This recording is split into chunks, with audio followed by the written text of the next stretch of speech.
te exaltamos, Jesus. Te exaltamos, te exaltamos, te exaltamos. Digita aí, eu estou no lugar certo, na hora certa, com as pessoas certas. Digita aí, quando esse compacto terminar, o meu cálice vai transbordar. Digita aí, aproveita.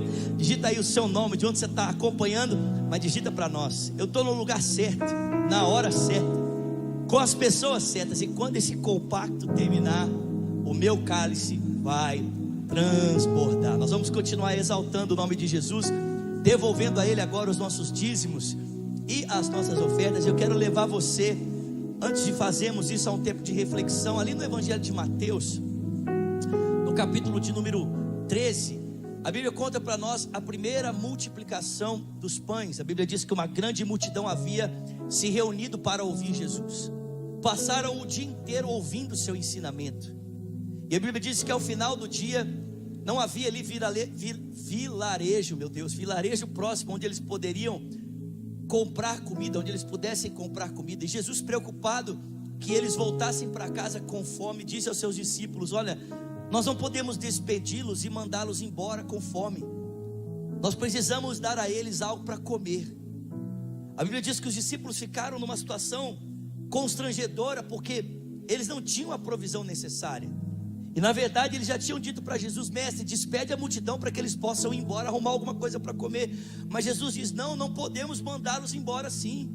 Dai-lhes voz de comer. Os discípulos disseram: Jesus, nós não temos alimento suficiente e nem mesmo dinheiro para comprar alimento para toda essa multidão. São 5.000 homens, além de mulheres e crianças. Mas a Bíblia diz que no meio daquela multidão havia um menino que tinha 5 pães e 2 peixes. E sabe o que é interessante? É que quando aquele menino tomou o pouco que ele tinha e ele colocou nas mãos de Jesus, aquilo que ele depositou nas mãos de Jesus se tornou suficiente não apenas para alimentá-lo, mas também para alimentar uma multidão. Sabe, às vezes nós olhamos para aquilo que nós temos e parece tão pouco, mas quando esse pouco que nós temos, ele vai às mãos de Jesus, ele se torna suficiente não apenas para saciar a nossa necessidade, mas ele também se torna suficiente para saciar a necessidade de uma multidão. E eu não sei se você entende, mas é exatamente isso que nós estamos fazendo agora. De maneira literal e de forma também espiritual, nós estamos saciando a fome de muita gente. Eu não sei se você tem o hábito de acompanhar toda a nossa programação que acontece aqui no canal da Lagoinha de Orlando. Eu desafio você a fazer isso. Acompanhe a nossa programação, acompanhe a programação da Rede Super. Mas alguns domingos atrás nós vivemos uma experiência extraordinária em um dos nossos cultos aqui. Não que isso não tivesse acontecido antes, e não que isso já não aconteça nos bastidores, mas quando se torna visível, traz muito impacto para a nossa vida. Nós estávamos aqui no culto no domingo à noite, e de repente no meio daquela adoração, nosso pastor, o pastor André, sobe e ele fala: olha, Deus trouxe uma direção ao meu coração. Eu quero que todos vocês que estão aqui com alguma necessidade financeira, você que não consegue pagar o seu aluguel, de alguma forma você está sem provisão financeira, fica de pé, por favor. E muitas pessoas ficaram de pé aqui nesse auditório, e com certeza, eu tenho certeza absoluta, a maior parte delas ficou de pé pensando que receberia uma oração. E não que se o pastor André tivesse feito só uma oração teria sido errado, mas naquele dia a direção que o Senhor trouxe para ele foi: olha, você que está de pé, corre aqui para frente, porque nós queremos pagar a sua conta. Nós vamos pagar a sua conta de luz, nós vamos pagar o seu aluguel, nós vamos pagar a sua prestação, nós vamos ajudar você financeiramente. Aquelas pessoas começaram a chorar aqui na frente. A igreja foi tomada de um quebrantamento tão maravilhoso. Por quê, irmãos? Porque a nossa missão aqui é, através das mãos de Jesus, alimentarmos a sede de uma multidão, alimentarmos a fome de uma multidão, de maneira literal e de forma espiritual. Eu não sei se você entende isso, mas cara, nós, através desse culto tão simples, 40 minutos, gente, nós levamos transformação de vida eterna para muitas pessoas.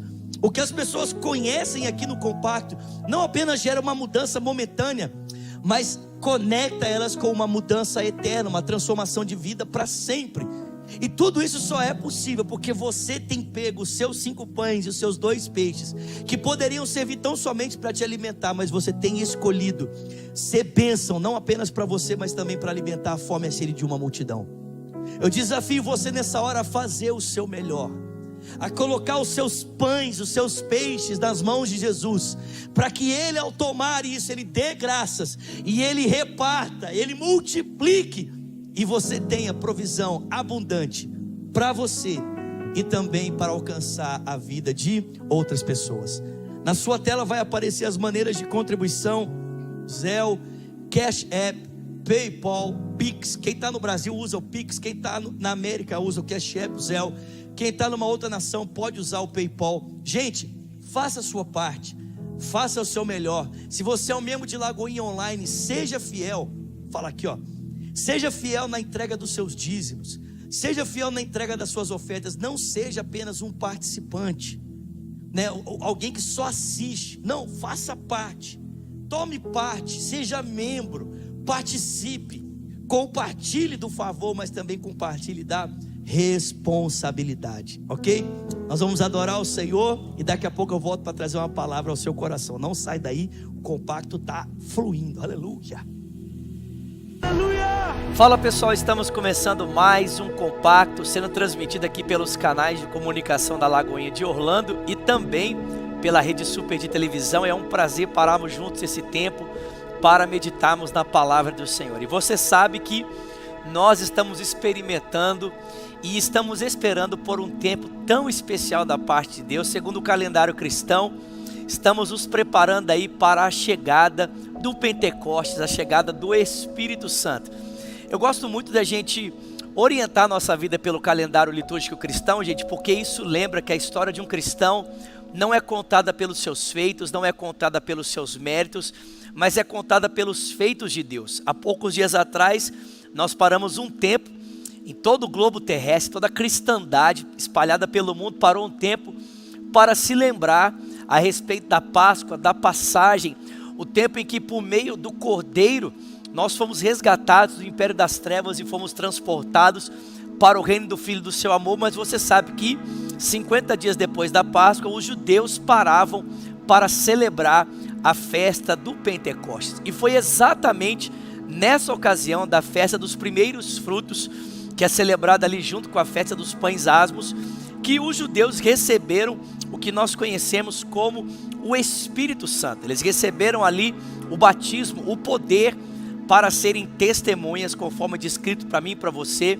em Atos capítulo 1, a partir do versículo 8: recebereis poder ao descer sobre vós o meu Espírito, e ser-me-eis as minhas testemunhas em Jerusalém, Judeia, Samaria e até os confins da terra. E eu falo com você hoje exatamente sobre esse Pentecoste para os nossos dias, esse Pentecoste para o nosso tempo. Porque a gente lê o livro de Atos e às vezes a gente tem a impressão de que o Espírito Santo, o Pentecoste, aconteceu apenas uma única vez. Ou seja, o Espírito Santo foi enviado apenas ali em Jerusalém, e depois então o que nós temos no livro de Atos é apenas uma consequência desse primeiro Pentecostes que aconteceu ali em Atos capítulo 2. E na verdade, gente, o texto de Atos, o livro de Atos, descreve para mim e para você pelo menos 3 Pentecostes, 3 ocasiões em que o Espírito Santo desceu sobre cristãos que estavam reunidos para buscar a sua presença, para buscar o seu poder. E isso mostra para mim e para você que o desejo de Deus não é que a gente viva daquele primeiro derramamento, fazendo a manutenção dele, mas na verdade o anseio do coração do Pai, o anseio do coração de Deus é que a gente experimente de um Pentecoste todos os dias. O apóstolo Paulo fala sobre isso em Efésios. Ele fala: não vos embriagueis com vinho, em que há dissolução, mas enchei-vos do Espírito Santo. E essa palavra enchei-vos, que aparece aqui, né, para nós no contexto do gerúndio, que é um verbo que ele tem continuidade, também é da mesma forma ali no original, no grego. Ou seja, não é um enchimento que você vai fazer manutenção dele, mas na verdade é um enchimento que você deve buscar constantemente. Constantemente eu e você precisamos estar buscando esse enchimento, essa virtude do Espírito Santo, falando com salmos, com hinos, com cânticos espirituais, exaltando a Deus de todo o coração, rendendo a Ele graças por tudo, em o nome do nosso Senhor Jesus Cristo, sujeitando-nos uns aos outros no temor de Cristo. É verdade, o primeiro Pentecostes acontece ali em Atos capítulo de número 2, a Bíblia diz que os discípulos estão ali reunidos no cenáculo, aguardando pelo envio do Espírito Santo. Mas posteriormente aquele Espírito que é enviado sobre eles e os empodera para serem testemunhas, esse Espírito também é enviado posteriormente em Samaria. Você deve se lembrar, em Atos capítulo 8, versículo 1, diz a Bíblia que uma grande perseguição irrompeu contra a igreja. Em Atos capítulo 7 nós temos a morte do primeiro mártir da igreja. A Bíblia diz que havia uma discussão entre as viúvas dos gregos e as viúvas dos judeus por causa da distribuição de alimento. Então 7 homens foram escolhidos para compor a mesa, para distribuir, repartir o pão à mesa, para que essa desavença entre as viúvas dos gregos e as viúvas dos judeus pudesse ser sanada. O interessante é que esses homens deveriam ter 7 qualidades. E pessoal, depois, se você tiver curiosidade, você abrir no livro de Êxodo, você vai descobrir que essas mesmas 7 qualidades que aparecem aqui para os diáconos que foram ali imbuídos, que receberam a responsabilidade de servir à mesa, são as mesmas responsabilidades que Jetro ele vai aconselhar Moisés a procurar nos homens que deveriam auxiliá-lo na função de liderar o povo. Você deve lembrar que depois do povo ser liberto com o braço estendido e mão poderosa, a Bíblia diz que Moisés ficava ali durante um dia todo atendendo as demandas do povo, mais de 1 milhão de homens, além de mulheres e crianças. E a Bíblia diz que Jetro, sogro de Moisés, olha para aquilo e ele fala assim: cara, o que você está fazendo não é bom, você está sobrecarregando você e você está sobrecarregando o povo. Escolhe, pois, homens que possam ajudar nessa função de pastorear todo esse imenso rebanho. E a Bíblia diz que os homens que foram escolhidos tinham 7 qualidades. E da mesma forma, os apóstolos, quando foram então escolher 7 homens para compor as mesas, então escolheram homens que tinham ali as mesmas qualidades para ajudarem na administração. E é interessante que todos esses homens que foram escolhidos eram judeus de ascendência grega. Afinal de contas, a denúncia que era feita era exatamente essa: olha, nós gregos, as viúvas gregas, estamos sendo prejudicados. Então, para acabar com essa discussão, os judeus então escolheram exatamente viúvas de ascendência grega, homens de ascendência grega para ajudar na distribuição do alimento. E a gente percebe isso pelo nome de cada um deles. E é um desses homens, Estevão, que se torna o primeiro mártir da igreja, que parece que o Espírito Santo ampliou o ministério dele. Não apenas deu a ele a função de servir as mesas, mas o revestiu de um poder tão grande, que a Bíblia diz que Estevão dava testemunho com prodígios, maravilhas e sinais, de tal forma que isso passou a incomodar ali o sinédrio judaico, e por causa disso ele foi apedrejado então às portas de Jerusalém. Atos capítulo 8, versículo 1 diz que então explode uma perseguição contra a igreja.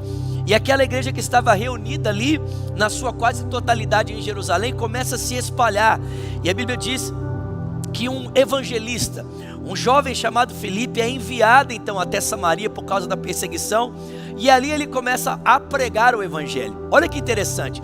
Jesus disse que o evangelho seria pregado em Jerusalém, Judeia, Samaria e até os confins da terra. E parece que essa ordem de Jesus estabelece exatamente o parâmetro geográfico por onde o livro de Atos ele vai trilhar. Porque o próximo lugar onde veremos um Pentecoste é exatamente em Samaria. A Bíblia diz que com a chegada de Filipe ele começa a pregar o evangelho, e mais uma vez nós vemos o poder de Deus se manifestando ali. A Bíblia diz que Filipe opera prodígios, maravilhas e sinais, e por intermédio dele o Espírito Santo também cai sobre os samaritanos. E você tem que se lembrar, gente, que isso é um feito extraordinário. Afinal de contas, os samaritanos haviam criado uma outra religião, haviam composto, haviam feito uma outra Torá, removendo elementos importantíssimos dentro da história de Israel, haviam criado uma nova forma de adorar a Deus, haviam envolvido o culto de Baal Peor no culto de adoração ao Deus de Israel. Mas a Bíblia diz que agora que o verdadeiro evangelho chega, e os samaritanos, como aquela mulher junto ao poço de Sicar, havia se deparado ali com Jesus e crido nele, assim também os samaritanos estavam agora crendo no poder do evangelho, se convertendo. E a Bíblia diz que o Espírito Santo também é enviado sobre eles. Quando Jerusalém ouve as notícias de que o Espírito também havia descido sobre os samaritanos, imediatamente Pedro e João são enviados até lá para se certificar de que o mesmo Espírito, a mesma graça que havia sido enviada a Jerusalém, o mesmo poder, o mesmo Espírito, era o Espírito que havia caído sobre eles. E aqui nós temos um ponto muito importante, não apenas de um Pentecoste entre os samaritanos, mas do zelo da igreja em procurar evidências de que aquele mesmo Espírito que havia sido enviado sobre Jerusalém era o Espírito que também estava caindo sobre os samaritanos. Afinal de contas, os apóstolos sabiam que Satanás, ele pode falsificar a obra do Espírito. Em Atos capítulo 5, nós vemos isso claramente, no meio daquele mover de generosidade que acontecia ali em Jerusalém, um casal que teve o seu coração não cheio pelo Espírito, mas cheio por Satanás, veio apresentar uma oferta e como consequência disso, foram julgados por Deus e caíram mortos diante dos apóstolos. Então os apóstolos sabiam que aquele mover genuíno poderia ser atrapalhado pela falsificação de uma ação mentirosa da parte de Satanás. Por isso Pedro e João são enviados aos samaritanos, mas quando eles chegam ali, eles percebem a graça de Deus. Eles percebem que aquele mesmo Espírito que havia caído em Jerusalém também estava caindo sobre os samaritanos. E poucos capítulos depois, no capítulo de número 8 temos a perseguição, o evangelho chegando a Samaria. No capítulo 9 temos a conversão de Saulo. E no capítulo 10, depois de Saulo se converter e ser ali, apresentado em Damasco ao Senhor, ser batizado, e depois posteriormente ser dirigido ao deserto da Arábia, para depois voltar a Jerusalém, e então voltar e ficar 10 anos no anonimato, conforme Paulo relata para nós ali em Gálatas capítulo 2, ou seja, 13 anos fora do circuito dali, da ação do Espírito Santo, descrita em Atos. Pedro então é enviado a Cesareia Marítima, uma cidade altamente paganizada. Estive lá há 2 anos atrás, um lugar que estava sendo construído para a honra de César Augusto.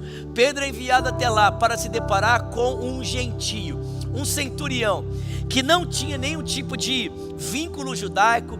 Pelo contrário, de alguma forma ele havia cooperado ali com a construção da sinagoga, de alguma maneira havia sido impactado com a religião dos judeus, e é por isso que um anjo aparece a ele dizendo: olha, manda chamar a Simão chamado Pedro, que está lá em Jope, na casa de um Simão curtidor, e ele vai dizer a você o que você precisa fazer para ser salvo. A Bíblia diz que enquanto Cornélio recebia essa revelação, a Bíblia diz para mim e para você que Pedro estava ali orando, aguardando o almoço.